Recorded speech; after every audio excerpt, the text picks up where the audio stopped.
होता है।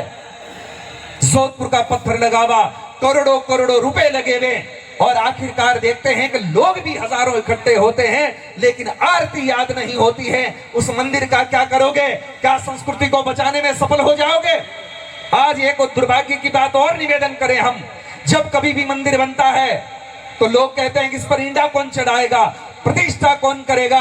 तब तक एक व्यक्ति और आता है, वो कहता है कि मेरी तरफ से मंदिर में एक मशीन भेंट। और मशीन कौन सी?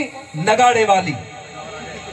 ये आप लोगों को तो बहुत बढ़िया लग सकता है, लेकिन मैं भारतीय संस्कृति को भविष्य भावते हुए ये बात कह सकता हूं, ये सनातन धर्म का और हिंदुओं का सबसे बड़ा दुर्भाग्य है कि आप अपने सनातन धर्म को मंदिरों से बाहर निकाल रहे हो उस मशीन के द्वारा।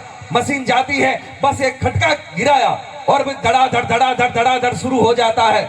उसमें कितना नुकसान हुआ पता है?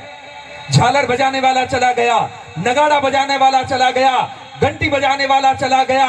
अब रही बात आपकी स्थितियां जो मैं कह रहा हूं, आपको अच्छा ना भी लगे, लेकिन इससे कोई फर्क नहीं पड़ता इस सन्यासी को, क्योंकि मैं जब से घर छोड़ करके निकला था, 6 वर्ष का था, तब से लेकर के आज दिन तक जीवन यात्रा कर रहा हूं।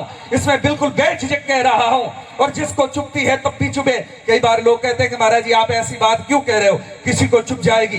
मैंने कहा जब तक पैर में कांटा नहीं लगेगा तब तक आदमी अपने पैर को देखेगा भी नहीं कि चुभा क्या है। थोड़ा चुभेगा तो टंटोलेगा। आज दिन तक आप 15-15 सालों से, पता नहीं कितने सालों से भजन संध्याएं कर रहे हो, मंदिर में आकर के मत्था टेक रहे हो, नाक रगड़ रहे हो, लेकिन आरती याद नहीं है। आपको नहीं लगता कि आपका सबसे बड़ा दुर्भाग्य है?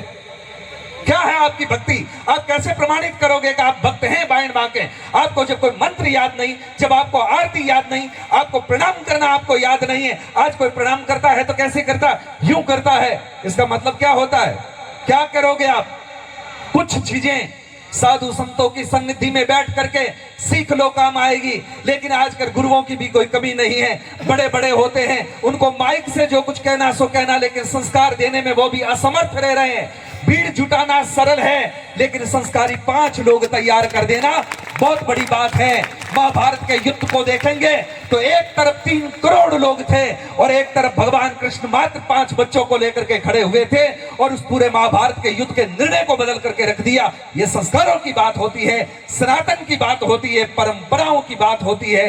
इसलिए निवेदन करना चाहता हूं, मंदिरों से ये जितनी भी मशीनें हैं जल्दी से जल्दी बाहर निकालो। और आजकल आरती याद नहीं होती तो क्या हुआ पता है? मेमोरी कार्ड आ गया, पेन ड्राइव लगा करके और खटका डाल देते हैं, फिर ओम जय जगदीश हरे हो जाती है, ओम शिव ओमकारा शुरू हो जाती है। आपको कोई लेना देना नहीं। और मुझे तो कभी कभी भ्रम ये भी होता है कि जब नगाड़े बजते रहते मशीन वाले, तब वो आरती घुमाता ताकि किसी को पता न चल जाए कि पुजारी को खुद को भी आता जाता नहीं है। हकीकत तो ये है, क्योंकि बस नगाड़ा बजता रहता है, वो घुमा करके पूरा कर देता, पता भी नहीं चलता कि हकीकत क्या है। लेकिन क्या कहें क्या करें समझ में नहीं आता। जितने मंदिर बन रहे हैं, जितने मठ बन रहे हैं, मुझे नहीं लगता है कि सुधार केंद्र है, मुझे लगता है कि नशे की फैक्ट्रियां खोल रहे हो।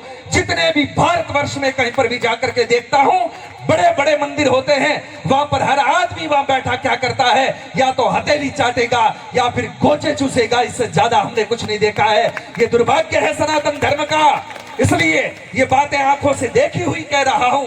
आपको बुरा लगे तो सुधरने का प्रयत्न करना, ताकि सनातन धर्म अपने पैरों पे खड़ा हो सके, वरना एक समय ऐसा आ जाएगा कि इसको पूरा विकलांग कर डालोगे तुम।